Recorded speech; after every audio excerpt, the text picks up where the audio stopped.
The universe is not only weirder than we imagine, it is weirder than we can imagine. That's quite a thought from the world of science. It really speaks to complexity. And then you have literature, like Robert Burns saying, the best laid schemes of mice and men gang aft agly. Plans going wrong. Happens all the time, especially, it seems, in politics. Exactly.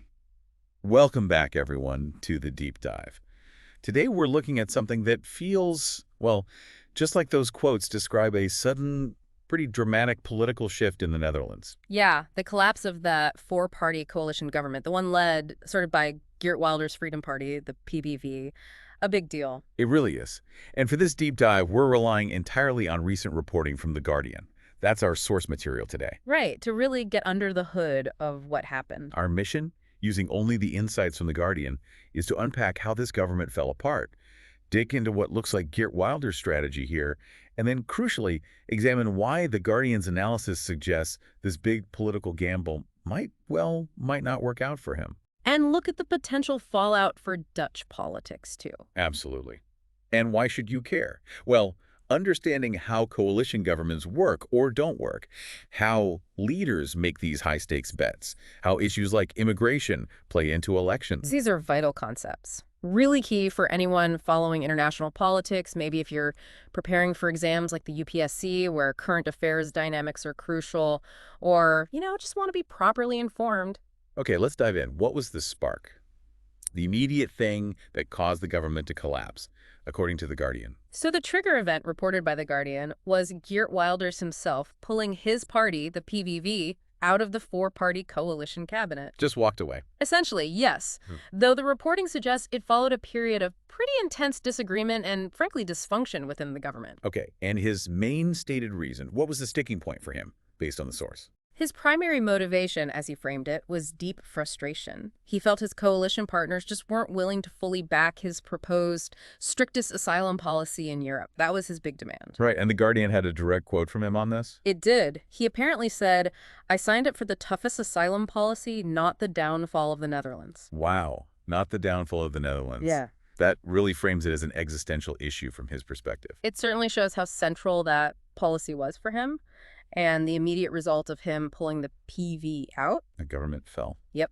Prime Minister Dick Schoof went to the king, handed in the government's resignation. End of story for that particular coalition. And it wasn't exactly old, was it? The Guardian mentions when it was formed. No, quite new, actually. It was only sworn in last July 2024. This followed the PVV's sort of shock win in the November 2023 elections, so it lasted less than a year. A very short run. Now, The Guardian's reporting also mentions Wilders' past, specifically his controversial views on Islam and how that actually stopped him becoming PM right after that big election win, even though his party got the most votes. Right. Those views made forming a coalition with him as PM initially impossible. It took months of negotiation just to get this four-party setup agreed without him in the top job. So what were the specifics of his immigration plan that caused so much friction this time around, according to the source? Well, The Guardian outlines a 10-point plan he pushed. It included some pretty hardline stuff, using the army at the borders. The army, wow. Yeah, advocating turning back all asylum seekers, closing refugee hostels, sending Syrian refugees back home, and suspending the Netherlands' involvement in EU asylum quotas. Very drastic measures. Okay, those are definitely strong positions. How did his partners in government react to those, based on The Guardian's account? The reporting says they were, let's say, deeply hesitant. Uncomfortable. Understandably, maybe. Well, yeah. The source mentions lawyers raising serious red flags, warning that some of these proposals could breach European human rights laws, maybe even the UN Refugee Convention. So legal barriers, too. Big ones. So instead of just signing off, the other parties apparently pushed back. They demanded that the PVV's own immigration minister come up with actual legislation that could work within the existing legal framework. Which suggests Wilders' plan wasn't seen as legally workable by his partners. Exactly. It highlights a pretty fundamental gap between his demands and what his partners felt was possible or legal. And what about the general vibe within the coalition before this final break? How does The Guardian describe the working relationship? Not good. The reporting characterizes it as fractious, troubled right from the start, lots of disagreements, infighting. Productive, then. Hardly. The source says they achieved very little. It also mentions concerns about some of the PVV ministers lacking experience, maybe even competence for their roles. And, crucially, The Guardian points to Wilders himself. It suggests he's not really used to the give and take, the compromise, that's just essential for making coalition government work. His tendency, the source implies, was to lash out when frustrated, which only made things worse. Okay, so a shaky foundation to begin with. Which leads us to the calculation here. The Guardian suggests this wasn't just a tantrum, but a strategic move by Wilders. That seems to be the analysis, yes. While the frustration was real, the bigger picture suggested by the reporting is a calculated gamble. And the gamble is. To force snap elections, probably this autumn, and basically turn that entire election into a referendum, a single-issue vote on immigration and asylum. His signature issue. He wants to fight the election on his home turf, so to speak. Precisely. Go back to the voters, frame himself as the only one serious about tackling the issue, and argue his partners blocked him. And the ultimate goal, what does he want out of this election, according to the source? The explicit aim reported is to win that election, make the PVV bigger than ever, as he apparently put it, and finally achieve his long-standing ambition, becoming Prime Minister of the Netherlands. So this is his play for the top job, leveraging that surprise win last November. Right, that win got him into the coalition talks with the VVD, BBB, and NSC, leading to the government sworn in last July. Now he's essentially tearing that up to try and get an even stronger hand this autumn. All or nothing, perhaps. Okay, a very bold strategy. But, as you mentioned, the Guardian's analysis delves into why this gamble might actually backfire quite badly. Yeah. What are the main risks highlighted? Several big ones. First off, he might have just torched his relationships with the very parties he governed with and might need again. Right, coalition politics 101. Exactly. The source details pretty angry reactions from leaders in the VVD, BBB, and NSC. They're quoted using words like betrayal, irresponsibility, accusing him of putting himself first, running away. Ouch. That sounds like burning bridges pretty thoroughly. It does. And in the Dutch system, which The Guardian points out is highly fragmented, you need partners. You need 76 seats for a majority, and no party gets that alone. If your potential partners feel betrayed, well, good luck forming a government. Makes sense. What's the second major reason the source gives for why this might backfire? The timing might be off. The Guardian reports that recent polling suggests immigration and asylum, while still important, aren't the absolute top concern for Dutch voters anymore. Really? It's dropped down the list. Apparently so. Down from a peak back in 2022, the urgency might have faded slightly in the public mind. Does the source give any context for that? Maybe the actual numbers? It does provide some interesting data. It says last year, the Netherlands got fewer than 2 first-time asylum applications per 1,000 people. That's actually a bit below the EU average. Below average. Yeah, and the source notes 10 other EU countries had a higher relative number, including neighbors like Germany and Belgium. Now, public perception is its own thing, but this data, as presented by The Guardian, could suggest the narrative of an overwhelming unique crisis might not fully align with the comparative stats. Interesting. Facts versus feelings, maybe. So, if the issue isn't quite as dominant, how does that translate into projected votes in recent polls, according to The Guardian? Well, the polling picture looks quite different from the November 2023 result. The PVV might still be the largest party if an election were held now, but they're projected to get fewer seats, maybe around 30, down from the 37 they won. Okay, a dip for Wilders. What about his former partners, the ones he just ditched? This is maybe the most striking finding reported. Support for 2 of them, the Farmers' Party, BBB, and the centrist NSC, seems to have absolutely collapsed in recent polls, down to maybe just 1% each. 1%? Wow, that's a huge drop. Massive.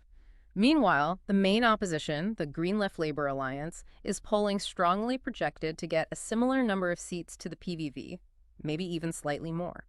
And the VVD, the other big former partner, is also polling competitively in that same range. So, no clear winner emerging. Not at all. The source also mentions the Christian Democrats are seeing a bit of a resurgence.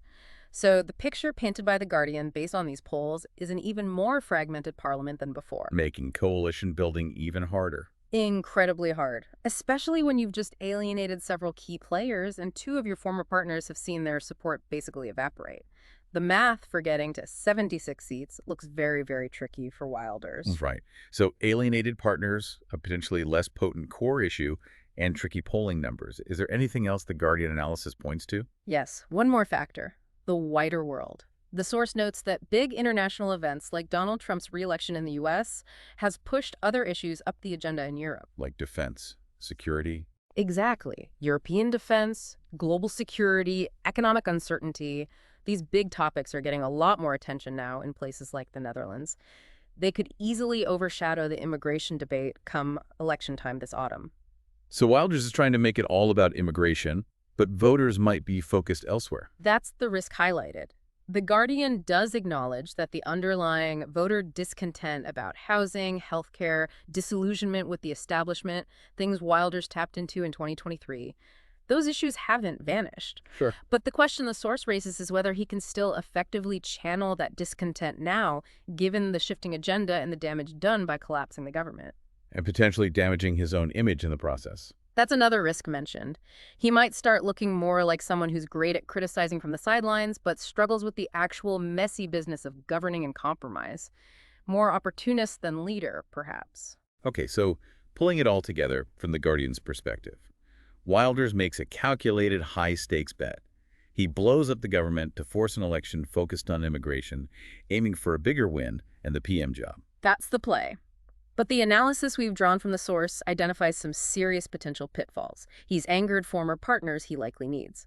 Public focus might have shifted away from immigration as the absolute top issue. The polls suggest a more fragmented result, not PVV dominance. And global issues could easily steal the spotlight. It really lays bare the risks involved in political strategy, doesn't it? And how coalition dynamics are so crucial, yet so fragile. Plus, how quickly public priorities can shift. Absolutely. It's a fantastic real-time case study. If you're trying to get your head around contemporary politics, maybe for UPSC prep or just generally, this shows so much about how things work and how unpredictable outcomes can be. And again, just to be clear, everything we've discussed is based purely on the analysis and reporting found in The Guardian. Correct. That was our sole source for this deep dive. So here's a final thought for you, building on what we've learned from the source. Think about Wilders. His strong, perhaps unbending stance on immigration led to this government's collapse. The very thing that defined his push. But that same action, that same commitment, might now be the biggest barrier to him actually forming a government in the future, even if his party does well in the election. It's a real paradox. It is. So what does this tell us, perhaps, about the balancing act in politics? That tension between sticking rigidly to your core principles and ideology versus making the pragmatic compromises often needed to actually gain and use power effectively, especially in these diverse multi-party democracies. A fundamental challenge, something worth pondering. Definitely. If you found this deep dive useful, please do give us a like and subscribe so you catch our future explorations. And leave a comment. Let us know if you have more questions on this or other topics you'd like us to tackle based on interesting source material. We appreciate you joining us. Thanks for listening. We'll be back with another deep dive soon.